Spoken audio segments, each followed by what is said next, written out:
Root of learning channel पर आप सभी का हार्दिक स्वागत अभिनंदन। आज की वीडियो में हम कक्षा 5 के संस्कृत के मॉडल पेपर को सोल्व करेंगे जो कि RSCERT उदयपुर द्वारा जारी किया गया है। आपका बोर्ड परीक्षा का पेपर इसी तरह का आएगा, तो देखिए इसे ध्यान से समझिए। आपके देखिए 1 से लेकर 6 तक के प्रश्न आएंगे ऑब्जेक्टिव टाइप के।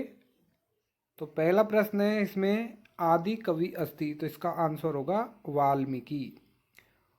अगला प्रश्न है उन्नत इति पदस्य विलोम पदम अस्ति, तो इसका हो जाएगा अवनत। सूर्य कदा उदेति, तो इसका हो जाएगा प्रातः काले। और अगला प्रश्न है लताया वेदना आसीत, तो इसमें हो जाएगा शिरोवेदना। अगला प्रश्न है अवनितलम पुनरवतीर्णा स्यात् इति पाठस्य लेखक अस्ति, तो इसमें हो जाएगा सही ऑप्शन डॉक्टर नारायण भट्ट। और स्थालिका इत्युक्ते हिंद्याम किम भविष्यति, तो स्थालिका को हिंदी में कहते हैं थाली। आगे अति लघुतरात्मक प्रश्न है जो कि 7 से लेकर के 14 तक है। तो पहला प्रश्न है रिक्त स्थानों से संबंधित, तो विद्या इसमें रिक्त स्थान विनियम, तो इसमें आएगा पहले में ददाती और दूसरे में आएगा क्रियाम, तो ज्ञानम भारय क्रियाम विना।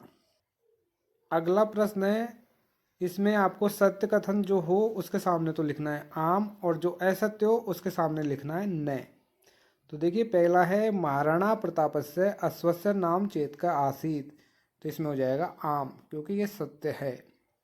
और अगला है महाराणा प्रतापस्य पितु नाम कुंभा आसीत, तो इसके सामने लिखेंगे न क्योंकि ये असत्य है। अगला प्रश्न है अधोलिखित शब्दयो पंचमी विभक्ते एक वचन से रूपम लिखंतु, तो देखिए वृक्ष शब्द का पंचमी विभक्ति का एक वचन लिखना है, तो हो जाएगा वृक्षात। और घट शब्द का पंचमी विभक्ति का एक वचन में होगा घटात। अगला प्रश्न है 10वां अधोलिखित प्रश्नयों उत्तरे निर्धारित स्थाने संस्कृते लिखंतु, तो देखिए अस्माकम पवित्रतमा नदी का अस्ति, तो इसमें आ जाएगा अस्माकम पवित्रतमा नदी का के स्थान पे हो जाएगा गंगा अस्ति। और अगला प्रश्न है हिमालय भारतस्य कस्याम दिशायाम अस्ति, तो इसमें हो जाएगा कस्याम के स्थान पे हो जाएगा उत्तर दिशायाम। हिमालय भारतस्य उत्तर दिशायाम अस्ति। अगला प्रश्न है कोष्ठ के प्रदत्त शब्देषु उचित शब्दम चित्वा रिक्त स्थानानि पूरयन्तु,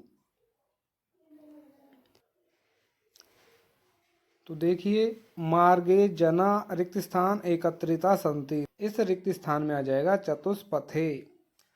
अगला है एक जन चायम पित्वा, तो रिक्त स्थान में आ जाएगा चस्कम तत्र क्षिपति। अगला प्रश्न है नीलिमा बस स्थानकस्य स्वच्छता कार्यम करिष्यति और सर्वत्र स्वच्छता भवेत्, इस प्रकार से इनको कोष्टक में से उचित विकल्प इनमें रिक्त स्थानों में भरने हैं। अगला प्रश्न है दुर्गा देव्या स्वरूपाणि सुमेलियंतु, तो देखिए कालरात्रि है 7वां स्वरूप, सिद्धिदात्री है 9वां, महागौरी होता है 8वां स्वरूप और शैलपुत्री होता है प्रथम स्वरूप, तो इस प्रकार से इनको मिलाना है। अगला प्रश्न है निम्नलिखित शब्दों निर्देशानुसारम रूपम लिखंतु, तो यहाँ पे शब्द के सामने कोष्टक में निर्देश दिया हुआ है, तो देखो कवि शब्द का प्रथमा विभक्ति का बहुवचन लिखना है, तो हो जाएगा कवय। मुनि शब्द का तृतीया विभक्ति का एक वचन लिखना है, तो हो जाएगा मुनिना।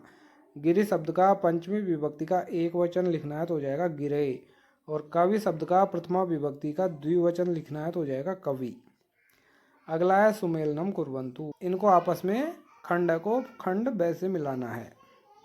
शक्ति समृतम युक्ति समृतम रीति संस्कृतम नीति संस्कृतम भुक्ति साधकम मुक्ति साधकम कर्म नैष्ठिकम धर्म नैष्ठिकम, इस प्रकार से इनको मिलाना है। अगला है निम्नलिखित प्रश्नों के उत्तर लिखने हैं, तो देखिए संसारस्य सर्वोच्च शिखरम किमस्ति, तो हिमगिरे गौरी शिखरम एवरेस्ट संसारस्य सर्वोच्च शिखरम अस्ति, इनके उत्तर आपको संस्कृत में ही लिखने हैं। हिमगिरे नाम हिमालय इति किमर्थम प्रसिद्धम अस्ति, तो हिमगिरे नाम हिमालय इति हिमस्य आधिक्यात् प्रसिद्धम अस्ति, इनकी अधिकता के कारण प्रसिद्ध है। अगला प्रश्न है चतुर्थी विभक्ते रूपाणि लिखन्तु। तो देखिए पहला शब्द है बालक, तो बालक शब्द की चतुर्थी विभक्ति के रूप लिखने हैं बालकाय, बालकाभ्याम, बालकेभ्य, चतुर्थी, इस प्रकार से। और अगला है पुत्र शब्द, तो पुत्राय, पुत्राभ्याम, पुत्रेभ्य, इस प्रकार से हो जाएगा। अगला प्रश्न है प्रदत्त शब्दानाम निर्दिष्ट सप्तमी विभक्तौ एक वचने रूपाणि लिखन्तु। तो सप्तमी विभक्ति का एक वचन लिखना है, तो विद्यालय का हो जाएगा विद्यालये, फलम का हो जाएगा फले, ग्राम का हो जाएगा ग्रामे, लता का हो जाएगा लतायाम, कक्षा का कक्षायाम। अगला प्रश्न है तृतीया विभक्तिस्यै रिक्त स्थानम पूरयन्तु। तो देखिए हस्त का हो जाएगा अस्तेन, राम अस्तेन लिखति। अगला है घट, तो हो जाएगा घटेन, राम घटेन जलम आनयति। कंदुक का हो जाएगा कंदुकेन, राम कंदुकेन क्रीडति। सुधाखंड का हो जाएगा सुधाखंडेन, राम सुधाखंडेन लिखति। और मुख का हो जाएगा मुखेन, राम मुखेन वदति, इस प्रकार से। अगला प्रश्न है अधोलिखित संख्या शब्दानाम संस्कृते लिखन्तु। तो देखिए 10 को लिखेंगे 10, 13 को लिखेंगे त्रयोदश, 19 को लिखेंगे नवदश, 21 को लिखेंगे एकविंशति और 30 को लिखेंगे 63। अगला प्रश्न है यह घड़ी से संबंधित है, चित्र देखकर समय को संस्कृत में लिखो।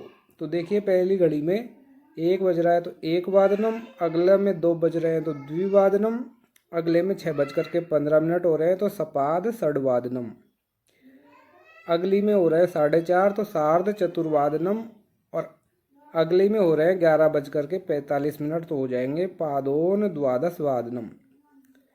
अगला है कौपी द्वौ श्लोकौ लिखन्तु। तो 2 श्लोक जो आपको याद है वो लिख देने हैं।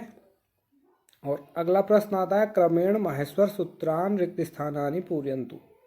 तो माहेश्वर सूत्र जो भी रिक्त स्थान है, जो माहेश्वर सूत्र छूटे हुए हैं उनको लिखना है। तो मैंने यहाँ पे आपकी सुविधा के लिए पूरे माहेश्वर सूत्र लिख दिए हैं। अयुण रिलरिक एओंग अयौच हयवरट लण यमगणनम झबय घड़धस जब गड़दस खप छठत चटतव कपय सससर हल।